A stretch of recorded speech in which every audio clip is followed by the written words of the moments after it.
ubuphelele media. Sukubona kuyikhetha inkosi yamaNazaretha.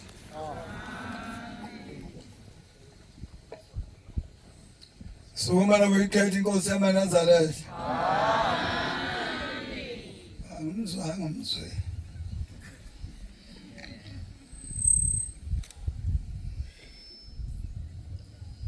Cela ukuhlabelelo ikhulu amashumi ayisihlanu onasihlanu futhi 155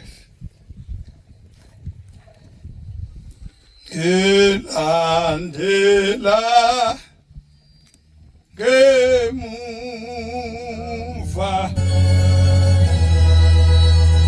insela integangana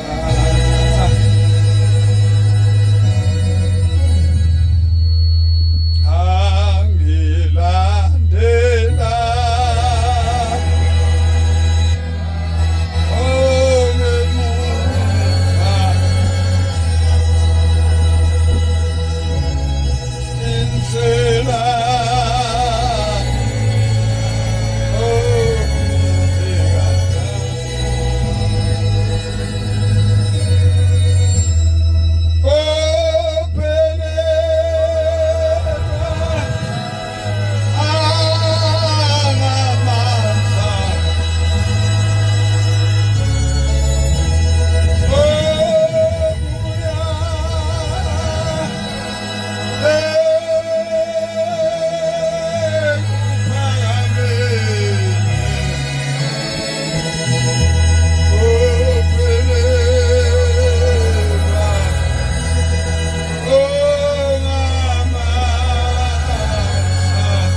Ngiyalukhetha unyazi lwezulu. Angithi ke singasinqamula lesihlabelela.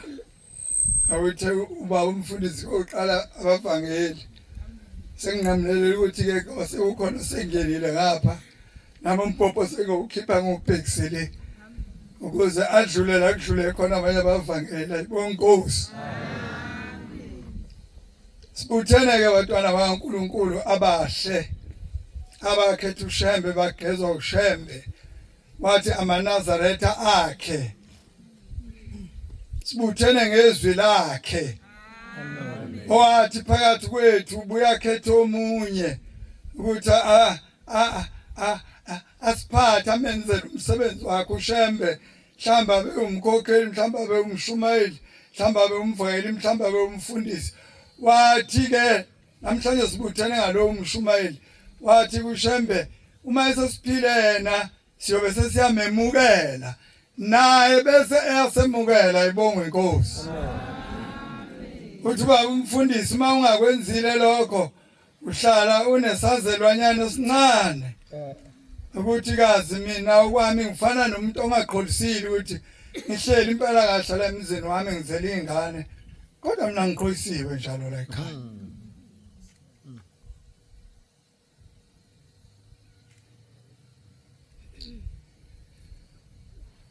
La kufundwa khona emthandazweni. Masethe sasingena ekuhlonipheni mina enkulu achaza. Uyebe sathi umdumiseni odumisekayo bese sisho. Izwi lokuqala kuverse 3 lithi mesabeni uJehova. Indaba yonke exoxwayo yeSabatha iqala ngegama elithi mesabeni uJehova.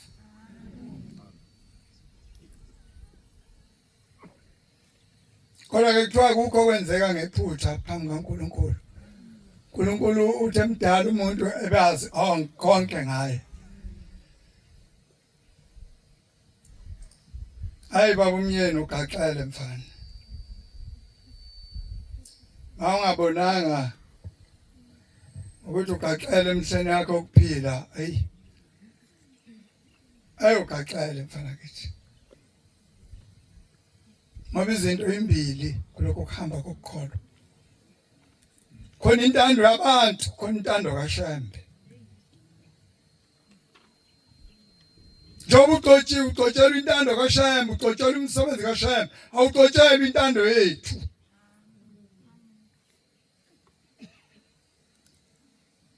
Ilapho ke ingaxelo yakho ikhona. Ngoba sekufanele noma sisobabili noma sangikhiphe u200 mathuba athi nguphusa udrink kodwa mase ngisho okuphambene noShambe bese uthi cha mntaka Nhliziyo akunjalo.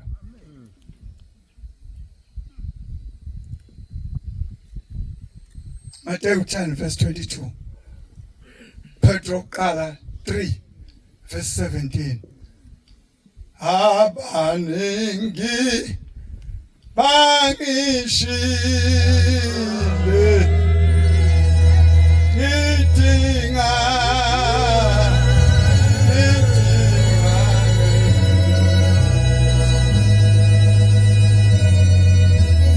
Ngiyabuza umfundisi uGcwensa lapha empompini inkulumo yokugcina ngayikhuluma naye yevangeli. Ngathi mfundisi njengoba seniguga mfundisi nibadala lokunakhuphuka nabe ebinganeni uMnazaretha liyini ikhambi ukuphila phakathi kweinhliziyo zabantu ezibhlungu kangaka ngomuntu ekukholweni. Ngisho kuwe namhlanje myeni bathi uGcwensa faka amahanisi xolo. Ngiphendula ngayo umfundisi. Cishe kube ingxoxweni zonke sasixoxa ngaye ngevangeli igama angivalelisa ngalo wathi faka amahanisi xolo.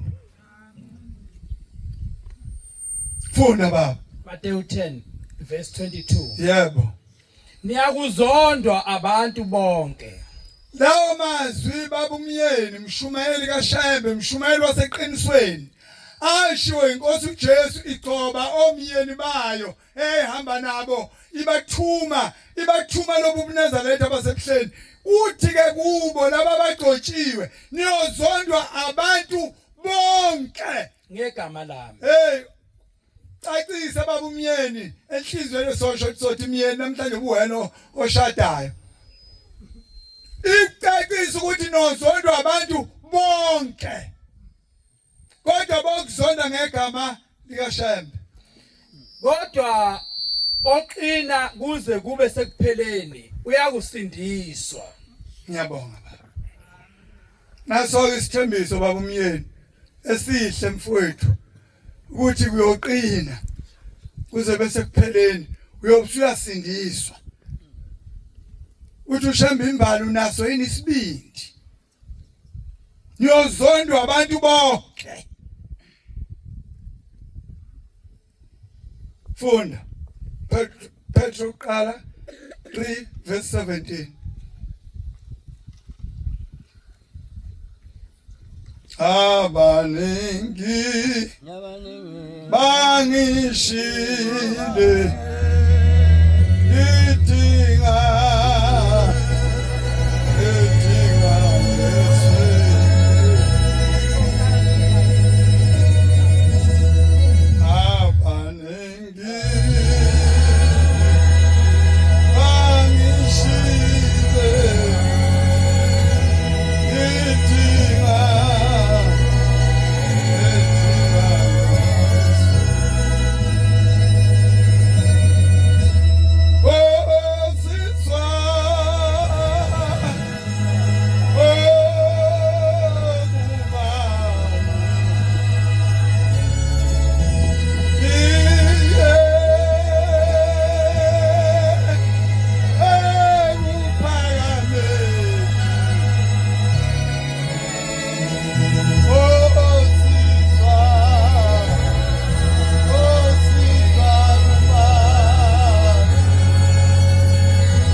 kamnandi ukuthi angikhali inyembezi ngoba leli ijokela kumyeni ngiyalazi ngikulwa sengaze ngabavala abantu umyeni ngathi uma umuntu bekhuluma kabi ngami ungangitsheni ngabusangitshana ngiyeke nje nginjena ngoba ngiyahlupheka manje kufuneka ngigayele into awuyisho ngami ngcono ngiyeke nje lo angibeke esini sikaMadlamini uyazi ukuthi wayethi angibhekephi koba njani ngihambe. Funda bhuti. uPetro oqala uverse 3 chapter 3 verse 17. Yeah. Uma kuyintando kaThixo. Uma kuyintando kaThixo baba umshumayeli waseqinisweni. Kuhle myeni ukuba nihlupheke. Uhlupheke myeni. Ngokwenza okulungileyo. Ngokuhluphekela myeni ukuthi wenze okulungileyo. Kunokuba. Nihlupheke. Uhlupheke kubi. Hallelujah. Hallelujah. Kaxeleke mfowethu namhlanje. Abantu bala ekhaya mabengayi esihlweni. Wena uzophendula. Abantu bala ekhaya mabengagidi, wena uzophendula. 23 mawungekho la ekhaya, wena uzophendula. 25 mawungekho la ekhaya, wena uzophendula kuShembe. 14 mawungekho yonke into amatsha wacakiwe kunesikhotha inkonzo yenziwe kufiwe kuyagulwa le umsebenzi wakho lona izimvu lezi athe umfundisi uGumede kuthiwa sizelusa awunawo amandla kuyiqedela.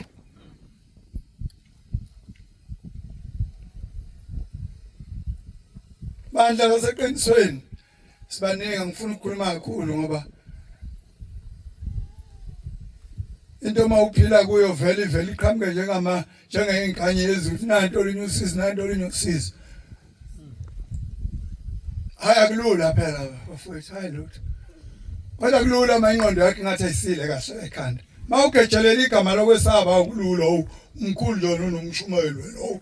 Shumayeli wenkosi, mfangeli wenkosi. Ukhona lo mfangeli. Ithelo zomfangeli ikhona ani? Ade ngisho njalo manje kuseni emnothweni bengiphusa udrink ngithe ngathi imali yenu ingaba nenhlahla kuba iqondane nokuthi niphusa umfangeli kampela ungabi nje ninikelela unogwajanta usakhe esikhundleni.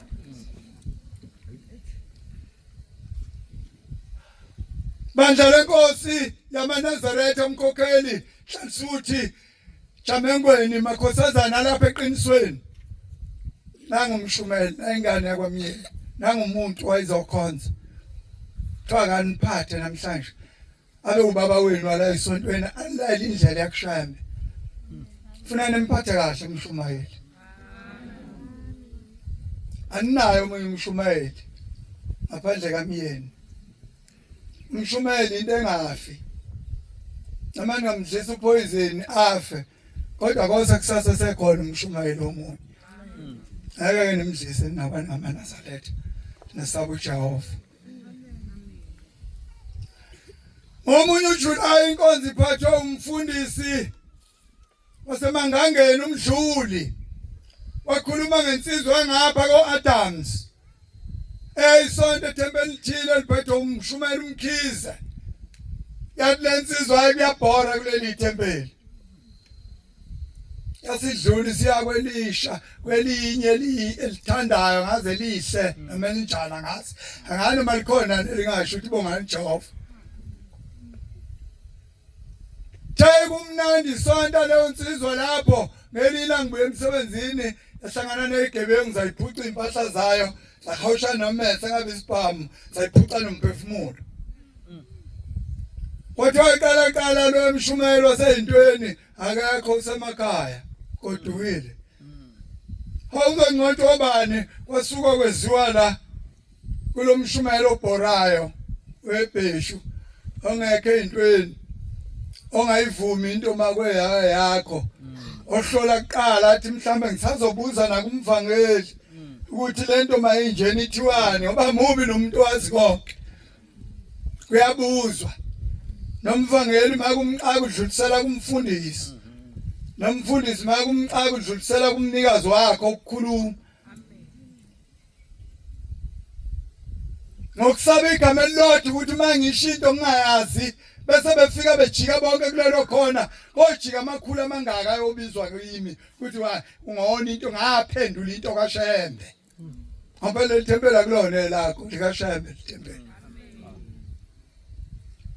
Bandla lenkosi lapha eqinisweni mangekho lo mshumayeli kwase kuyabuya sekuziwa kulo mshumayeli owayibhora waseyacelwa bona sekufika umndeni bakhelwane futhi awu siyacela sisize uzosifihla nalo yawo semakhaya hawu mshumayeli wenkosi uyafona naku sekuvela ukuthi awungisize. Hayi mshumayeli kaNkulunkulu ngizokusiza wawenza umsebenzi. Landela ngemva indlela ende kangaka kwindawo kuthiwa wesihamba ungesabi. Uma esencwatshiwe lo muntu oyenza umathanda libandla engamlaleli umshumayeli engasamfuni wamshisa incwadi uthi udadewabo uthelele ebusuku wamboneza lapho umfowabo menhlanhla nginawo lenkonzo la emotweni ezintweni zami eziqophayo ngibuye ngiyilalele uthi wamboneza ethwele umthwalo ente nawe uzothwala sazothwala nawe tangezela kakhulu mayifika wawuthi jinsi phansi phambi kwakhe buthi yini lo ithwele wathi imnikelo yami thema ngifika lena inkosi ilanga ibambe ngoziphe uphakamisa njengephepha yathi suka lapha ngeke ungene lapho wena ngoba uncwatshwanga umshumayeli wakho. Uthi uthatha uthi jinsi ekhanda kimi wasinda njengetshe.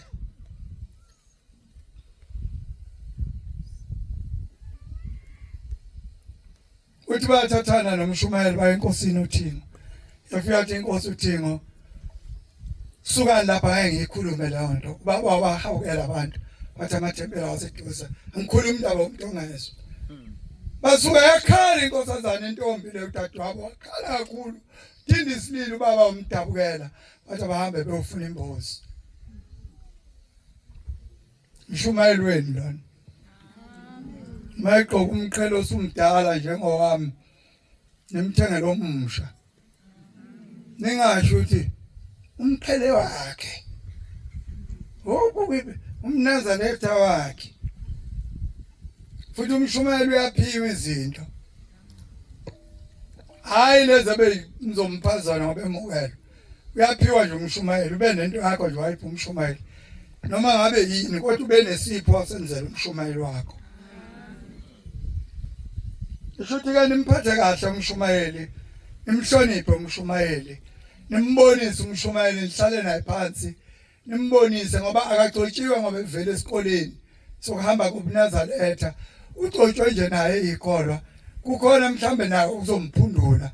Hayi nimhlebe mase sekuthola ematuba enani kukhuluma ngaye uzolimala kakhulu. Kodwa manihleli naye lapha phansi nithi baba ubonile yini uzophila kakhulu. Ayibonge Nkosi. Saza khandi iqhugwane emnothweni kwathenga iqhugwane lahlala lozo zadliwa umuhlwa lahlala iqhugwane kungafulelwa kwezomama uMancube wakwajeqe nabanye beza kimi bazothi fana uyabona ukuthi indlu yethu ngathi yalimala ayifulelwe phela xolo ngeke ngize ngibakhohle mangizophilile ngathi nabo abantu abangithandayo ngakho ke libandla nimphathe kahle umshumayeli nawe umshumayeli ubaphathe kahle abantu akubona bakho labantu abakashembe uma labantu baba ngizama ukubuyela phansi manje uma labantu baba bengafikanga la kiwa khona ngezinto ongabatshenanga zona bawubuzwa kuwe uma labantu bengafikanga la kiwa khona ngeqiniso lisho kubo abangalenza ugezile umoya wakho othi umfundisi umlungwana kwathi umshumayeli unxumalo kwahlani phela phethe inkonzo yathi inkosi ngeke lo mshumayeli oshumela kanje ayizulwini shumele kahle impela wayibala imsenzi kaShembe kodwa akawatshenanga abantu ukuthi yini uShembe angayithanda kufanele bengayenzi bophuma la beyokona ngakho mawuphethe inkonzo kusilela ukuthi kube khona izinto ozoyitshena abantu engafanele kwenziwa umnazaletha ngoba mabephuma labantu befika bethi bona bese bethi umshumayeli akasitshenanga thathwa lelo cala libekwe kuwe uthi omunye ithi inkosi inyanga izulu ngiyadabuka ngoba nigcotshwa nje abanye babadala bongena ezulwini kodwa ngenxa yoqobo ngeke besafika